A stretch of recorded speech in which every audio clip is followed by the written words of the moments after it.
সময় চলে গেছে ১০ বছর, ২০ বছর, ১০০ বছর, ২০০ বছর না, টানা ৯৫০ বছর। ৯৫০ বছরের সতর্কতা, ৯৫০ বছরের কান্না, ৯৫০ বছরের দরদ ভরা ডাক। তারপর একদিন আকাশের দরজা খুলে গেল, মাটি ফেটে পানি বের হলো, আর শুরু হলো মানব ইতিহাসের সবচেয়ে ভয়ঙ্কর প্লাবন, নূহ আলাইহিসসালামের কওমের মহাপ্রলয়। এই ভিডিওতে আমরা শুনব সেই ৯৫০ বছরের সতর্কতার গল্প, নূহ আলাইহিসসালামের জাহাজের কিছু অজানা শিক্ষা আর রহস্য, আর এক ভয়ঙ্কর আযাব থেকে বেঁচে যাওয়ার বাস্তব উপায়। এটা শুধু একটা পুরনো কাহিনী না, এটা আমার আর আপনার ভবিষ্যতের আয়না। অনেকেই ভাবে নূহ আলাইহিসসালাম হয়তো কোনো অদ্ভুত কল্পকাহিনীর চরিত্র, কিন্তু আল্লাহ তাআলা কুরআনে বারবার তার কথা এনেছেন আমাদের শেখানোর জন্য। আল্লাহ বলেন, ওয়ালাকাদ আরসালনা নূহান ইলা কওমিহি, আমি নূহকে তার কওমের কাছে প্রেরণ করেছি। সূরা আল আরাফ ৭:৫৯। নূহ আলাইহিসসালাম ছিলেন আদম আলাইহিসসালামের বহু প্রজন্ম পরের এক মহানবী। তার কওম ছিল শক্তিশালী, সংগঠিত, সভ্য, বাড়িঘর ছিল, ব্যবসা বাণিজ্য ছিল, সামাজিক সম্পর্ক ছিল, উৎসব অনুষ্ঠান ছিল।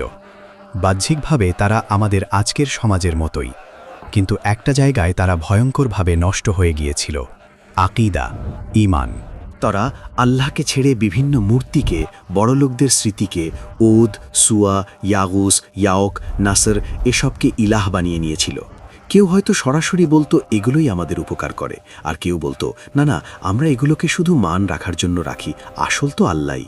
কিন্তু বাস্তবে তাদের ভরসা, ভয়, আশা সব কিছু জায়গা দখল করে নিয়েছিল এই তথাকথিত দেবতা আর প্রতীকগুলো। আজও কি আমরা দেখি না, কেউ ভরসা করে টাকা, কেউ ভরসা করে জব, কেউ ভরসা করে টেকনোলজি, কেউ ভরসা করে কোনো গুরু বা বাজিমাত লোকের ওপরে। জবান দিয়ে আল্লাহ বলে, কিন্তু অন্তরের সেজদা পড়ে থাকে অন্যদের দরজায়। নূহ আলাইহিসসালাম সেই সমাজে পাঠানো হলেন একটা মহা অন্ধকারের ভিতর থেকে মানুষকে আলোয় বের করে আনার জন্য। আল্লাহ বলেন, ফালাবিথা ফীহিম আলফা সানাতিন ইল্লা ৫০ আমা, সে তাদের মাঝে থাকলো ১০০০ বছর, তবে ৫০ বছর কম। সূরা আল আনকাবুত ২৯:১৪, অর্থাৎ ৯৫০ বছর।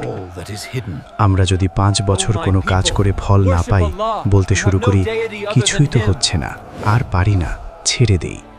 কিন্তু নূহ আলাইহিসসালাম তার মিশন, তার দায়িত্ব, তার দাওয়াত একবার, দুবার, ১০ বার নয়, হাজার হাজার, লাখ লাখ বার।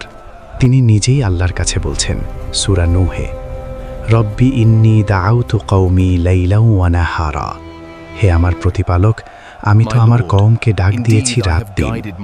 সুম্মা ইন্নী দাআউতুহুম জিহারা, তারপর আমি তাদেরকে প্রকাশ্যেও ডাক দিয়েছি।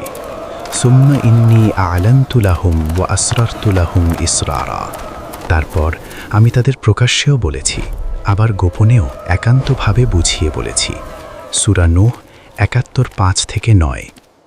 একবার ভাবুন, নবী মানুষ, আল্লাহর প্রিয় বান্দা, তার মুখ থেকে নিজ কওমের জন্য এই সাক্ষ্য, রাতেও ডেকেছি, দিনেও ডেকেছি, লুকিয়েও বলেছি, খুলেও বলেছি, বড়দেরও বলেছি, গরিবদেরও বলেছি।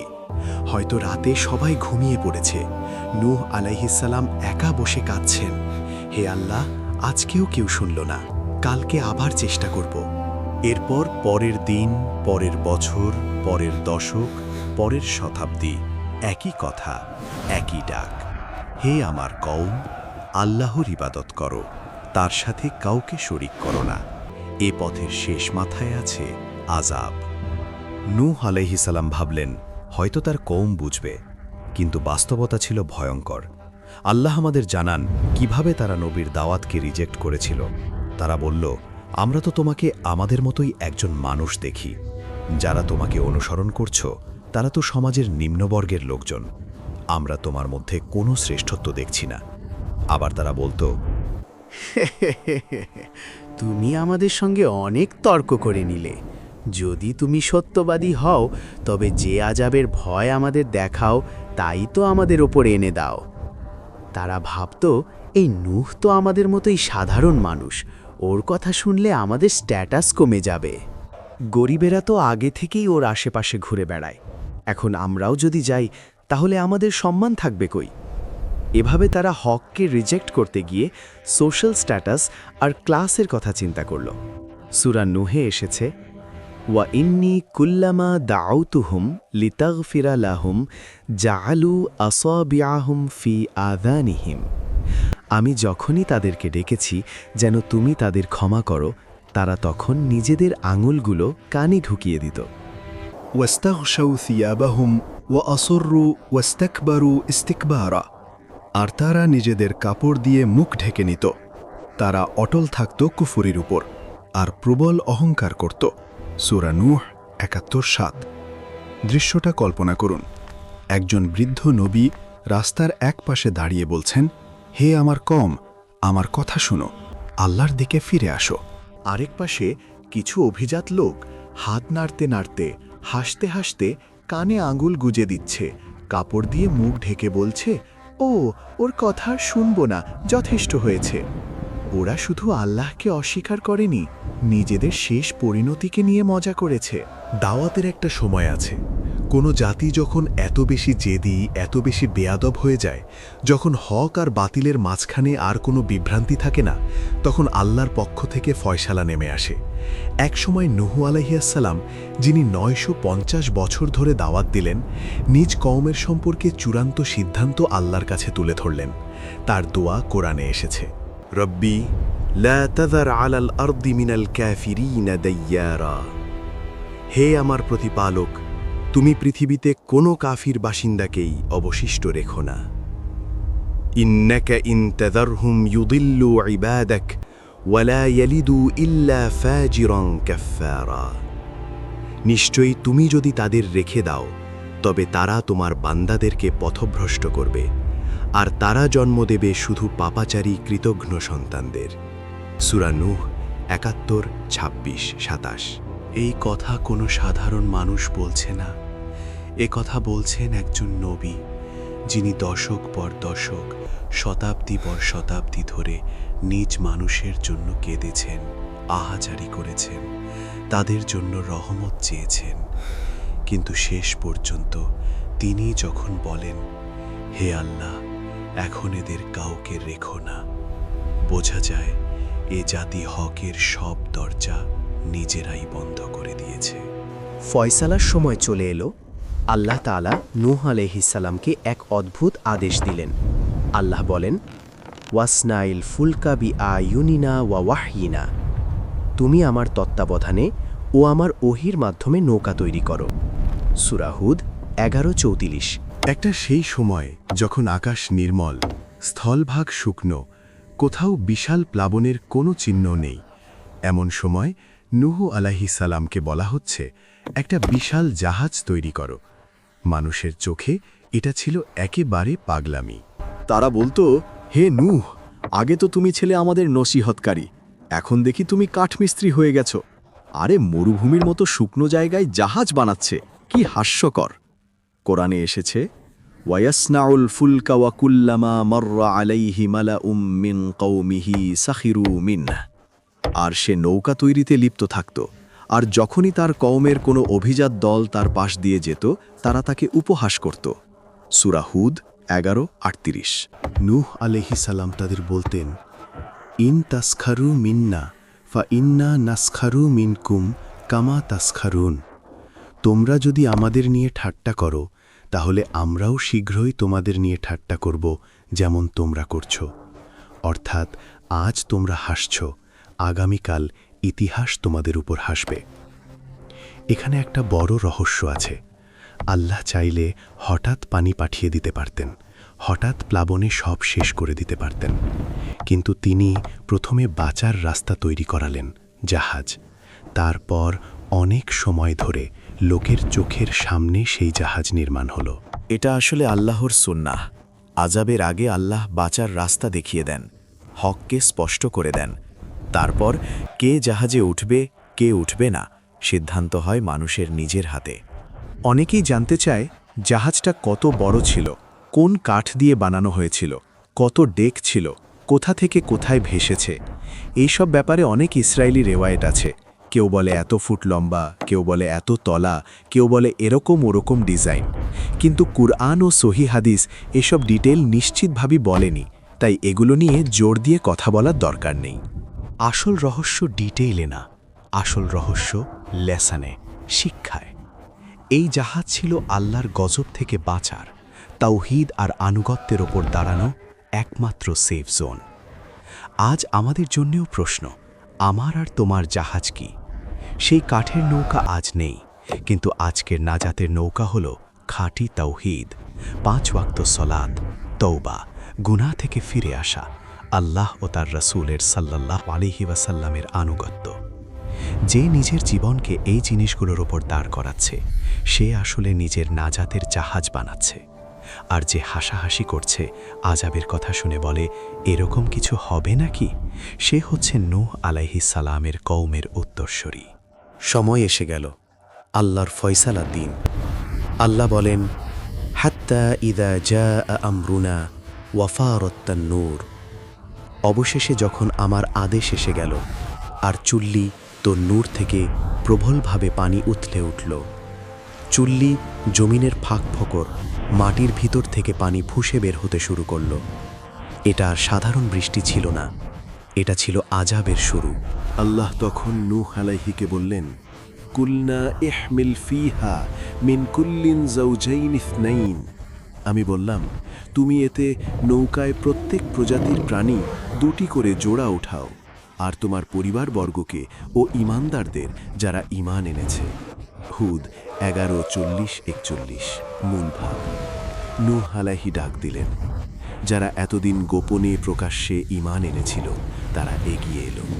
মুমিন পুরুষ, মুমিন নারী, কিছু সংখ্যক, খুব বেশি না। কিন্তু সবচেয়ে হৃদয় বিদারক দৃশ্যটা হল নবীর নিজের পরিবার। তার স্ত্রী কুফরিতে ছিল, তার এক ছেলে ছিল যারা ঈমান আনেনি। পানি বাড়তে শুরু করল, আকাশ কালো হয়ে গেল, মাটি থেকে পানি উঠছে, আকাশ থেকে নামছে। আল্লাহ বর্ণনা করেন সূরা আল কামারে, ফাফাতাহনা আবওয়াবাস সামাই বিমাইন মুনহামিরিন। অতঃপর আমি আকাশের দরজাগুলো উন্মুক্ত করে দিলাম প্রচণ্ড বর্ষণের পানি দিয়ে। ওয়াফাজ্জারনাল আরদা উয়ুনান, আর জমিনকে উন্মুক্ত করে দিলাম ঝর্ণাধারায়।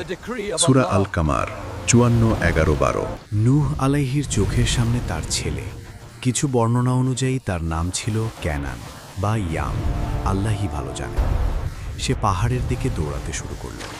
কুরআনে এসেছে, ওয়াহিয়া তাজরি বিহিম ফি মাউজিন কাল জিবাল, আর নৌকাটি তাদের নিয়ে চলতে লাগলো পাহাড় সমঢেউয়ের মধ্যে। এই সময় ওয়ানাদা নূহুন ইবনাহু ওয়া কানা ফি মাযিলিন ইয়া বুনাইয়ারকাব মা'ানা ওয়ালা তাকুন মা'আল কাফিরিন। নূহ তার পুত্রকে ডেকে বলল, হে আমার সন্তান, আমাদের সঙ্গে উঠে পড়ো, কাফেরদের সঙ্গে থেকো না। ছেলেটা বলল, সাআওয়ি ইলা জাবালিন ইয়াসিমুনি মিনাল মা, আমি শীঘ্রই আশ্রয় নেব এমন এক পাহাড়ে যা আমাকে পানি থেকে রক্ষা করবে। নূহ আলাইহিস সালাম বললেন, লা আসিমাল ইয়াউমা মিন আমরিল্লাহি ইল্লা মান রাহিম। আজ আল্লাহর আদেশ থেকে রক্ষা করার মতো কোনো কিছুই নেই, কেবল তিনি বাঁচবে যার উপর তিনি দয়া করেছেন। ওয়াহালা বাইনাহুমাল মাউজু ফাকানা মিনাল মুগরাকিন। তারপর তাদের মাঝে ঢেউ পান্তরায় হয়ে দাঁড়ালো, ফলে সে ডুবে যাওয়া লোকদের অন্তর্ভুক্ত হল। সূরা হুদ 11:42-43। ভাবুন তো, একজন বাবা, নবী, সামনে তার নিজের সন্তানের ডুবে যাওয়া, কিন্তু কিছুই করার নেই। কারণ আজ বংশ, রক্তের সম্পর্ক কিছুই কাজে লাগবে না, কাজে আসবে শুধু ঈমান আর আনুগত্য।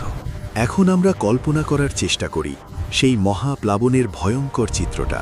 উপর থেকে আছড়ে পড়ছে থেমে না থাকা পানি, নিচ থেকে ফেটে বের হচ্ছে অনবরত পানির স্রোত। নদী, সমুদ্র, পাহাড় সব ভেঙে পড়ছে পানির নিচে। কোরআন বলে, ফাফাতাহনা আবওয়াবাস সামাই বিমাইন মুনহামিরিন। অতঃপর আমি আকাশের দরজাগুলো খুলে দিলাম অবিরাম বর্ষণের পানি দিয়ে। ওয়াফাজ্জারনাল আরদা উয়ুনান ফালতাকাল মাউ আলা আমরিন কদ কুদির। আর জমিনকে ফুঁড়ে বের করে দিলাম ঝর্ণাধারা, ফলে পানি মিলিত হলো এক নির্ধারিত কাজে, অর্থাৎ ধ্বংসে। সূরা আল কামার 54, 11, 12। মানুষ দৌড়াচ্ছে, কেউ টিলা খুঁজছে, কেউ পাহাড়, কেউ গাছের মাথায় আশ্রয় নিতে চাইছে, কিন্তু পানি তাদের পায়ের নিচ থেকে মাটি সরিয়ে নিচ্ছে। দেয়াল ভেঙে যাচ্ছে, প্রাসাদ ধসে পড়ছে, ধনী আর গরিব সবাই একই পানির স্রোতে ভেসে যাচ্ছে। বেঁচে গেল কারা?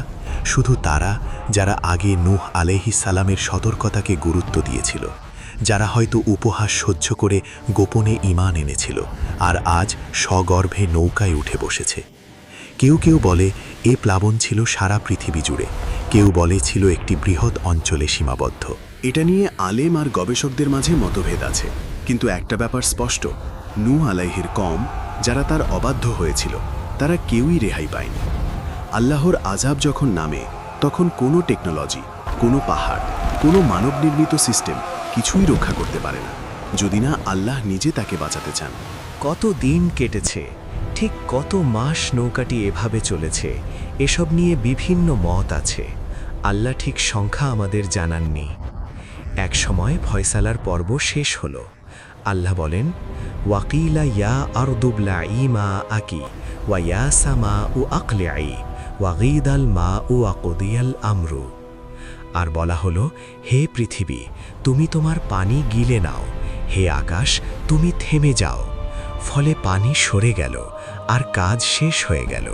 ওয়াস্তাওয়াতা আলাল জুদিয়্যি, আর নৌকাটি স্থির হল জুদি পর্বতে। সূরা হুদ 11:54।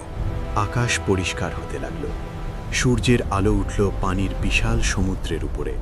ক্রমে ক্রমে পানি নেমে গেল। নৌকাটি এসে থামল এক পর্বতমালার গায়ে, জুদি পর্বত। ঠিক কোথায়, কোন দেশে, আল্লাহই ভালো জানেন। নূহ আলাইহিস সালাম ও তার সঙ্গীরা নৌকা থেকে নামলেন।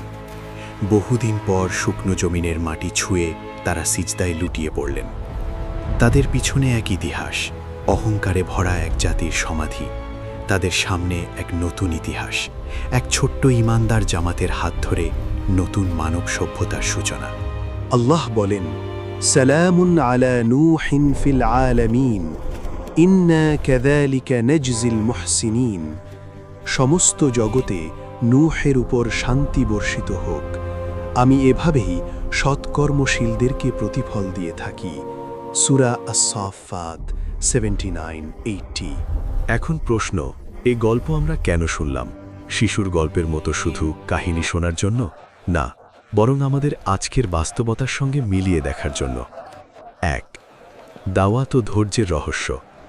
নূহ আলাইহিস সালাম 950 বছর ধরে দাওয়াত দিলেন। আমাদের জীবনে 50 বছরও হয় না, তার আগেই আমরা হতাশ হয়ে যাই। আমার বাসার কেউ বদলাচ্ছে না, আমি যত বলি কেউ বুঝতে চায় না। নূহ আলাইহিস সালাম শেখালেন, কাজ তোমার, হেদায়েত দেওয়া আল্লাহর। তুমি চেষ্টা চালিয়ে যাও, ফলাফল দিয়ে বিচার হবে না। তোমার নিঃস্বার্থ চেষ্টা, ধৈর্য, ঈমান, এগুলো দিয়েই আল্লাহ বিচার করবেন। তখনকার দিনে নূহ আলাইহিস সালামের জাহাজ ছিল কাঠের তৈরি নৌকা। আজ আমাদের জাহাজ হলো আমাদের আমল। নামাজ তোমার সেফটি বোট, তৌহিদ তোমার প্রধান লাইফ জ্যাকেট, তওবা ডুবে যাওয়ার আগে শেষ কাছি, যা ধরে তুমি আবার জাহাজে উঠতে পারো। আজ যে মানুষ মনে করছে আমার ডিগ্রি, আমার টাকা, আমার কন্ট্যাক্ট, আমার ক্ষমতা এগুলোই আমাকে সেফ রাখবে, সে আসলে পাহাড়ে ওঠা নূহ আলাইহিস সালামের সেই ছেলের মতো, যে বলেছিল পাহাড় আমাকে বাঁচিয়ে দেবে। কিন্তু শোনা গেল, লা আসিমাল ইয়াউমা মিন আমরিল্লাহি ইল্লা মান রাহিম। আজ আল্লাহর আদেশ থেকে বাঁচাতে পারবে কেউই না, কেবল তিনি বাঁচবে যার উপর তিনি দয়া করেছেন। নূহ আলাইহিস সালামের স্ত্রী, নূহ আলাইহিস সালামের ছেলে নবীর ঘরে থেকেও নবীর সাথে নৌকায় উঠতে পারেনি। আবার অন্যদিকে দূর সম্পর্কের গরিব অখ্যাত মানুষ তারা ঈমানের কারণে নৌকায় উঠে গেল। শিক্ষা কি? শুধু মুসলিম ফ্যামিলিতে জন্ম নিলেই স্বয়ংক্রিয় টিকিট না, আলেমের ছেলে হওয়া মানেই জান্নাতি না। সবকিছু নির্ভর করে নিজের ঈমান ও আমলের উপর। নূহ আলাইহি কওমকে আল্লাহ সাথে সাথেই ধ্বংস করেনি, 950 বছর সময় দিয়েছেন। এই লম্বা সময়টা ছিল তাদের জন্য তওবার, ফিরে আসার, নিজেকে ঠিক করার সুযোগ। আজও আমরা দেখি মানুষ গুনাহের পরে গুনাহ করছে, তারপরও হয়তো টাকা বাড়ছে, স্বাস্থ্য ভালো, পরিবার ভালো, কোনো বিপদ আসছে না বলে মনে হয়। অনেকে ভাবে, দেখো আমি তো এত কিছু করি, তারপরও সব ঠিক আছে। কিন্তু এটা হয়তো ইস্তিধাজ, অর্থাৎ ধীরে ধীরে সুযোগ দিয়ে দেওয়া, যেন এক সময় হঠাৎ করে ফয়সালা নেমে আসে। নূহ আলাইহির কওম শেষ মুহূর্ত পর্যন্ত হেসেছে, মজা করেছে, কিন্তু যখন পানি পায়ের নিচ থেকে মাটি সরিয়ে নিল, তখন আর হাসার সময় ছিল না। নূহ আলাইহির কওম ইতিহাস হয়ে গেছে। ওদের ঘর বাড়ি নেই, ওদের শহর নেই, কিন্তু ওদের রোগ আজও বেঁচে আছে। আল্লাহর আয়াত শুনে হাসি ঠাট্টা, আজাবের কথা শুনে বলে এগুলো ভয় দেখানোর কথা। দুনিয়ার সাফল্যকে আখিরাতের সেফটি ভেবে নেওয়া, আমার তো ভালোই আছি ভেবে গাফলতে ডুবে থাকা। প্রশ্ন হলো, আজ তুমি কোন দলে?